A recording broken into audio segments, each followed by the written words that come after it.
यहां पे ओम प्रकाश राजभर जी मुझे बता रहे थे कि पहली बार पंचायती राज विभाग में किसी राजभर की नियुक्ति हो रही है। और मुझे लगता है तो देखिए उन्होंने उनकी पीड़ा, एक राजभर नौजवान की नियुक्ति, ये चीजें दिखाती हैं पारदर्शी तरीके से नियुक्ति हो रही है। आखिर वह नौजवान भी तो होगा, वह भी तो प्रदेश का हिस्सा है, क्यों नहीं उसकी नियुक्ति होनी चाहिए थी। मैं देख रहा था नियुक्ति पत्र, जब मैं देख रहा था प्रयागराज का एक नौजवान और एक बेटी, दोनों नियुक्ति पत्र प्राप्त किए, दोनों अनुसूचित जाति से जुड़े हुए थे। इनका भी पहले अधिकार होता था, क्यों नहीं इनको नियुक्ति पत्र मिलती थी? कारण था नियत साफ नहीं थी।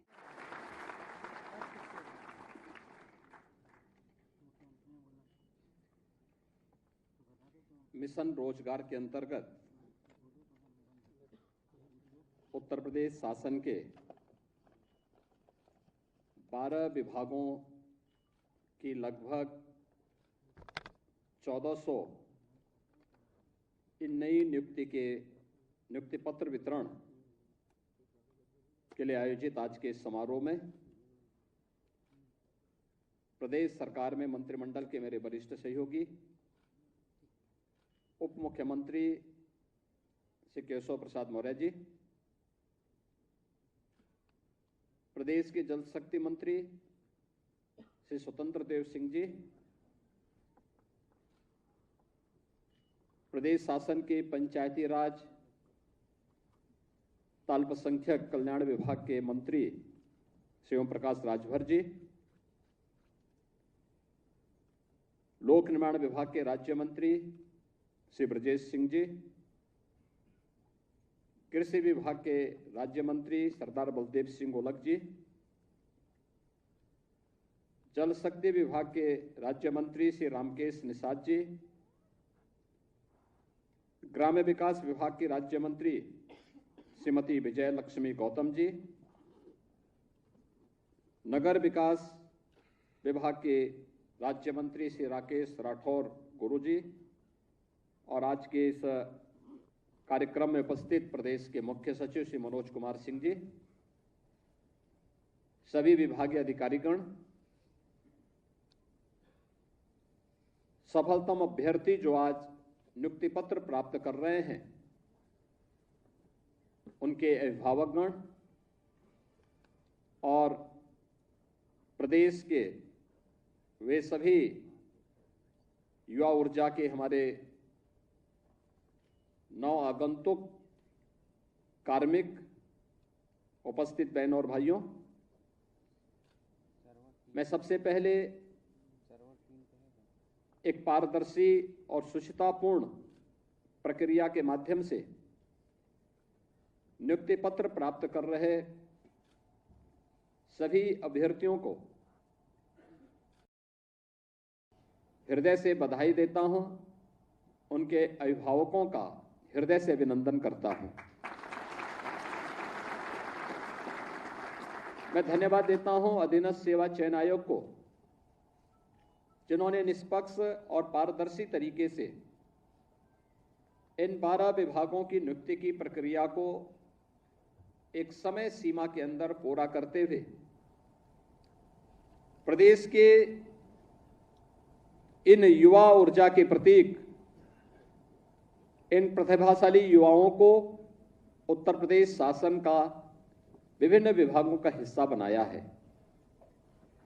मेरे लिए और भी प्रसन्नता का क्षण है, जब नियुक्ति पत्र वितरित हो रहे थे, मेरी इच्छा थी कि जो 1377 अभ्यर्थी हैं, उन सभी को मैं यहां पर नियुक्ति पत्र वितरित करूं, लेकिन आपकी भी और मेरी भी समय की एक सीमा है। लेकिन जिन भी लोगों को यहां पर नियुक्ति पत्र हम लोगों ने वितरित किए, मैं पूछ रहा था उन लोगों से कि भाई आप कौन जनपद के रहने वाले हैं। मैं देख रहा था उसमें बिजनौर का भी था, तो गाजीपुर का भी था, चंदौली का भी था, ललितपुर का है तो सिद्धार्थनगर का भी है। यानी हर जनपद का प्रतिनिधित्व इन नियुक्तियों में आपको दिखता होगा। न जाति का भेद, न क्षेत्र का, न किसी प्रकार का न भेद, केवल प्रतिभा और आरक्षण के नियमों का पालन करते हुए प्रतिभाशाली युवाओं को नियुक्ति की प्रक्रिया के साथ जोड़ करके प्रदेश की इस नियुक्ति की प्रक्रिया के माध्यम से आदरणीय प्रधानमंत्री जी के मिशन रोजगार के अभियान को आगे बढ़ाते हुए इन प्रतिभाशाली युवाओं की ऊर्जा और प्रतिभा का लाभ लेते हुए उत्तर प्रदेश को $1 ट्रिलियन की इकोनॉमी के लक्ष्य को प्राप्त करने की ओर तेजी के साथ आगे बढ़ाना, और आज वह लक्ष्य हमारे लिए अब बहुत नजदीक दिखता है। हम लोगों ने उन लक्ष्य को प्राप्त किया है।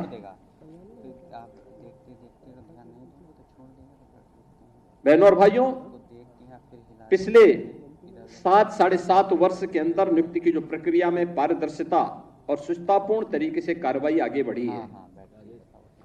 क्या आज से 7-7.5 वर्ष पहले क्या यह संभव था क्या? और उस समय जिस प्रकार की अराजकता थी, आप सोचो कि हम लोग 6.5 लाख से अधिक सरकारी नियुक्ति प्रदेश के युवाओं को देते हैं। इन युवाओं ने अपनी ऊर्जा और प्रतिभा का लाभ प्रदेश को दिया है। आज जब हमारे पास मैन पावर की कमी पूरी हुई, तो यही प्रदेश जो देश के विकास का बैरियर माना जाता था, आज सरपट तरीके से दौड़ता हुआ दिखाई दे रहा है। और यही प्रदेश जो बैरियर था, आज देश के विकास का ग्रोथ इंजन बना है। यही प्रदेश ग्रोथ इंजन बनकर के उभरा है। आज से 7.5 वर्ष पहले यह प्रदेश देश की 7वीं बड़ी अर्थव्यवस्था के रूप में जाना जाता था कि अर्थव्यवस्था में 7वें नंबर पर थे। आज यही प्रदेश नंबर 2 की अर्थव्यवस्था बन चुका है। और मेरा यह मानना है कि नियुक्ति की प्रक्रिया जितनी पारदर्शी होगी और जितनी निष्ठा और ईमानदारी के साथ नियुक्ति हो रही है, उसी निष्ठा और ईमानदारी के साथ अगर हर कार्मिक कार्य करने लग जाएगा तो अगले 3 से 4 वर्ष में उत्तर प्रदेश देश की नंबर 1 की अर्थव्यवस्था होगा। नंबर 1 की अर्थव्यवस्था का मतलब हर हाथ को काम होगा, हर चेहरे पर खुशहाली होगी, हर बेटी सुरक्षित होगी, हर व्यापारी का सम्मान होगा, अन्नदाता किसान प्रसन्न होगा और समाज में चारों ओर खुशहाली होगी। और उस खुशहाली को लेकर के ही डबल इंजन की सरकार कार्य कर रही है, बिना भेदभाव के कार्य कर रही है। 2017 के पहले जो लोग प्रदेश में लूट खसोट मचाए थे, आज जब उनके सपनों पर पानी फिर चुका है, तो अब टीपू भी चले सुल्तान बनने। सपना देख रहे हैं, सपना देख रहे हैं।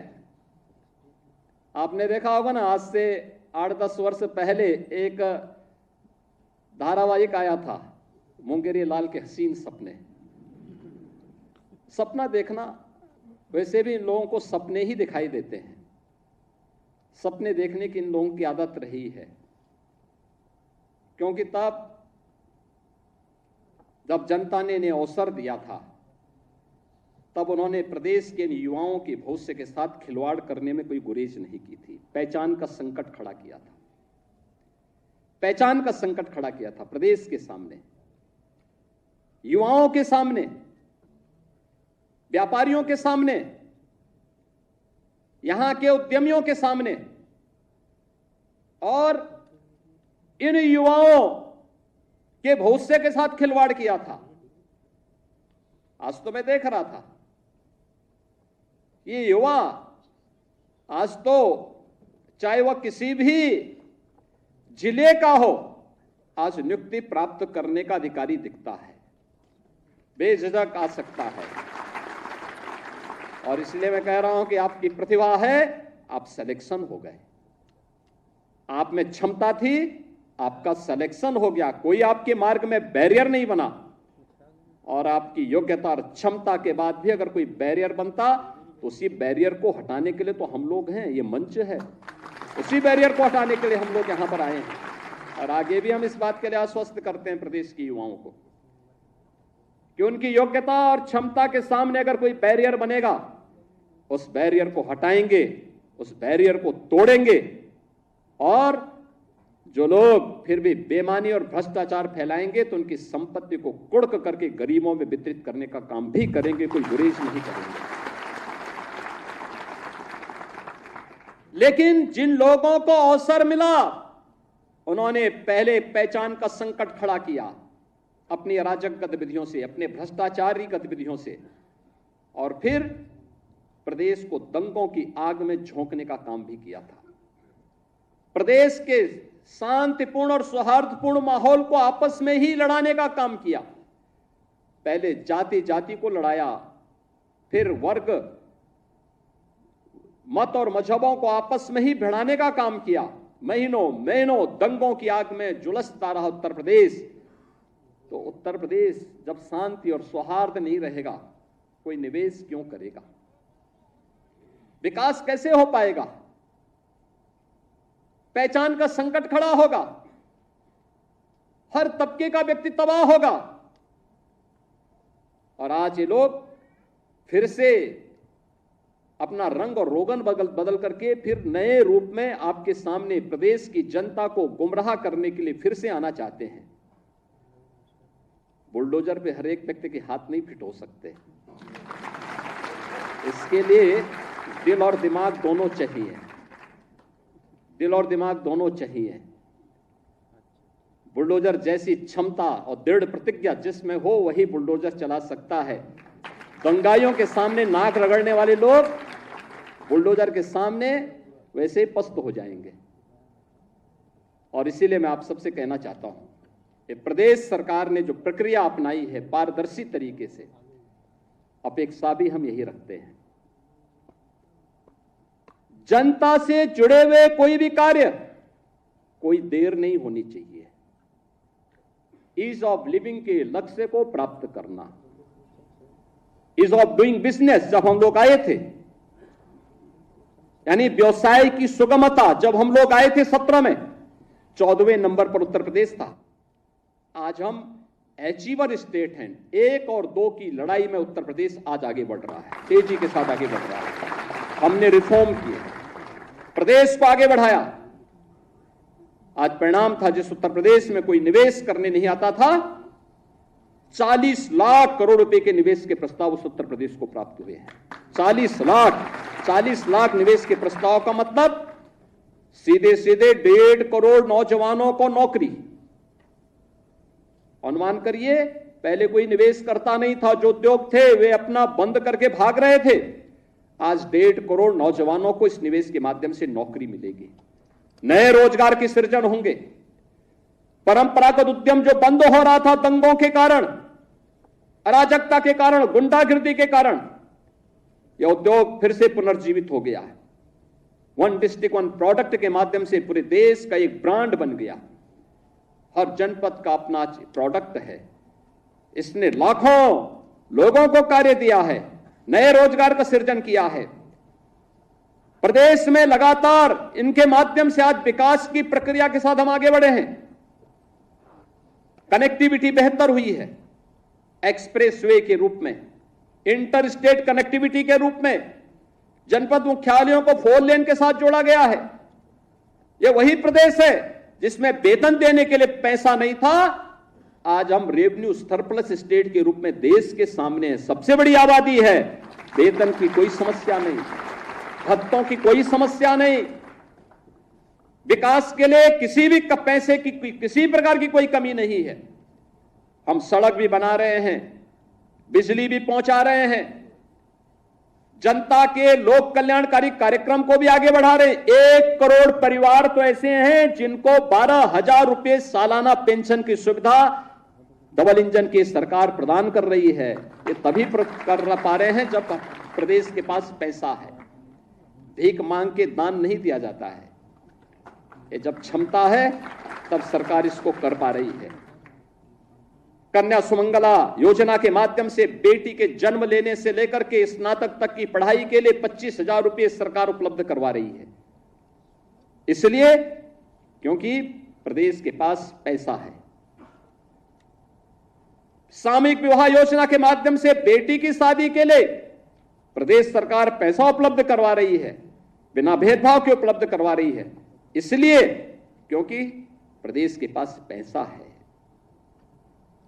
हम लोग अनुसूचित जाति, जनजाति, पिछड़ी जाति, दिव्यांगजन, इन सभी को स्कॉलरशिप उपलब्ध करा रहे हैं और पहले की तुलना में कई ज्यादा उपलब्ध करा रहे हैं। इसलिए क्योंकि प्रदेश के पास पैसा है और इस पैसे का उपयोग करते हुए हम लोग आज प्रदेशवासियों को लगातार उनके जीवन में परिवर्तन लाने का काम कर रहे हैं।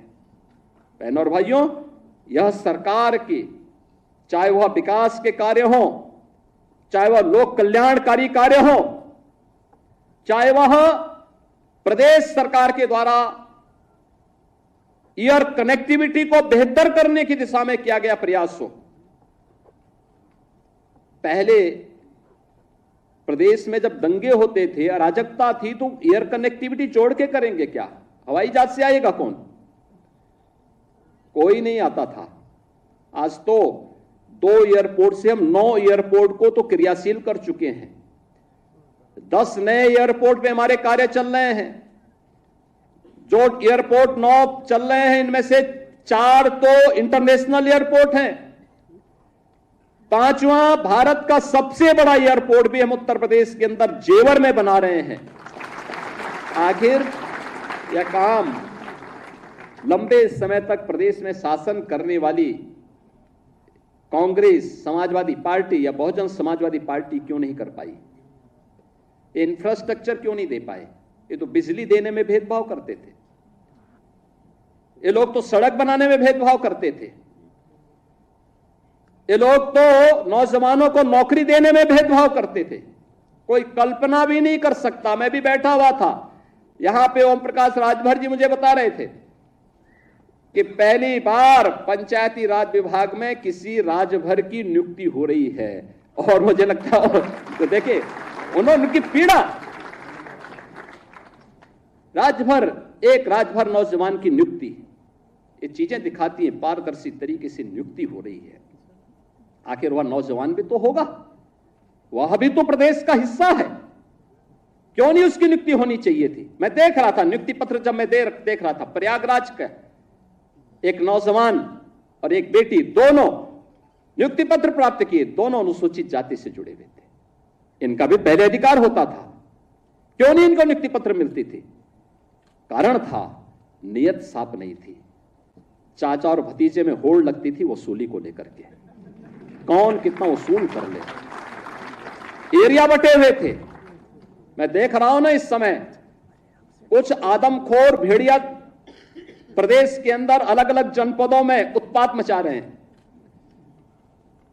और कमोबेश यही स्थिति 2017 के पहले प्रदेश की थी। ये लोग उस समय कितनी तबाही मचाए हुए थे, किसी से छुपा हुआ नहीं है। और इनके भी एरिया बटे हुए थे वसूली के, कहीं चाचा, कहीं भतीजे। महाभारत के सारे रिश्ते थे, सारे रिश्ते। फेल हो जाएगा। महाभारत का दूसरा दृश्य वहां देखने को मिलता था और वही दृश्य उस समय भी देखने को मिलता था। बहन और भाइयों, मैं तो केवल आपसे एक ही बात कहूंगा, ये जो लोग बोलते हैं, इनको अवसर दिया गया था, जब उन्होंने नहीं किया है और जब इन्हें अवसर मिला है कि वो लूट खसोट किए हैं,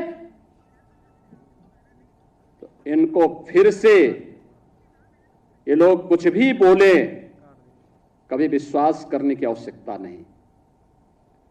ये लोग बोलते रहेंगे क्योंकि इनके पास अब बोलने के सिवाय कुछ भी नहीं बचा हुआ है। जनता इनको देख चुकी है, इनका गुंडागिर्दी देख चुकी है, इनकी अराजकता देख चुकी है, इनके द्वारा किए जाने वाले अमर्यादित आचरण को देख चुकी है। हमें सावधान होकर के केवल एक लक्ष्य होकर के कार्य करना है, और लक्ष्य है जिस विभाग में हम नियुक्ति पत्र प्राप्त कर रहे हैं उस विभाग को सर्वोत्तम विभाग के रूप में स्थापित करना। आप अगर अपने कर्तव्य का ईमानदारी पूर्वक निर्वहन कर रहे हैं तो आपके द्वारा किया जाने वाला प्रयास उत्तर प्रदेश को देश की नंबर 1 की अर्थव्यवस्था बनाएगा, और उत्तर प्रदेश देश की नंबर 1 की अर्थव्यवस्था बन जाएगा तो बहनों और भाइयों, कोई कारण नहीं कि प्रधानमंत्री मोदी जी का जो विजन है 2047 में भारत को विकसित भारत के रूप में स्थापित करना, तो विकसित भारत की संकल्पना को साकार करने में आपकी भी भूमिका होगी। आपका भी नागरिक कर्तव्य के रूप में आप भी अपने दायित्व का निर्वहन कर पाएंगे। और कौन ऐसा दुर्भाग्यशाली भारतीय होगा जो अपने देश को विकसित नहीं चाहता होगा? अगर कोई भारत को विकसित होने के लिए, होने में उसको कोई गुरेज है, कोई संकोच है, तो उसको फिर भारतीय होने का अधिकारी भी वह नहीं है। अगर किसी को अपने देश के विकसित होने में भी खुशी की अनुभूति न होती हो तो। और इसलिए विकसित भारत की संकल्पना को साकार करने के लिए हम सबको प्राणपण से जुटना है। और इसके लिए जिस शुचितापूर्ण, ईमानदारीपूर्ण, निष्पक्ष तरीके से नियुक्ति की प्रक्रिया के साथ आज आपको जोड़ा जा रहा है, इसी निष्पक्ष तरीके से आप भी अपने जीवन काल में कार्य करेंगे, क्योंकि आपको 30 से 35 वर्ष तक शासन के अलग अलग विभागों में कार्य करने का अवसर प्राप्त होगा।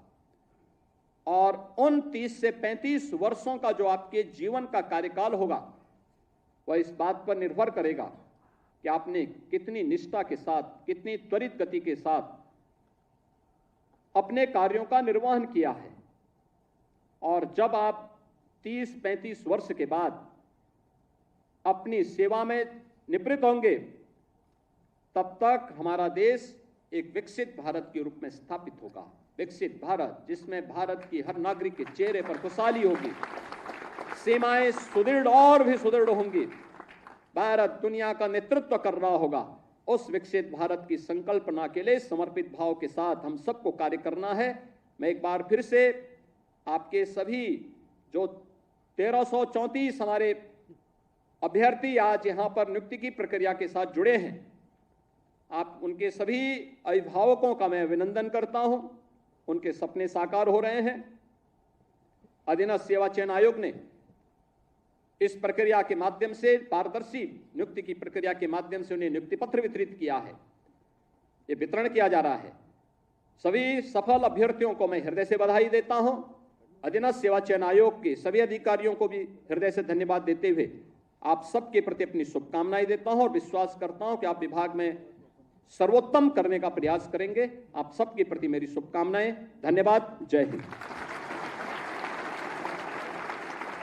बहुत बहुत धन्यवाद माननीय, आपके प्रेरणादायी उद्बोधन के लिए, मार्गदर्शन के लिए। हमें विश्वास है आपने जो अपेक्षा की है ये सभी अभ्यर्थी उस पर खरा उतरेंगे। सभी की इच्छा है कि आज की इस आयोजन की स्मृतियों को अपने साथ रखने के लिए, आपके साथ एक ग्रुप फोटो खिंचाने के लिए मैं माननीय मुख्यमंत्री महोदय से और मंचासीन सभी अतिथियों से अनुरोध करूंगी कि मंच के समक्ष सभागार की प्रथम पंक्ति में अपना आसन ग्रहण करने की कृपा करें। सभी लोग पीछे बैठे रहें। आप सबके हाथ में नियुक्ति पत्र है।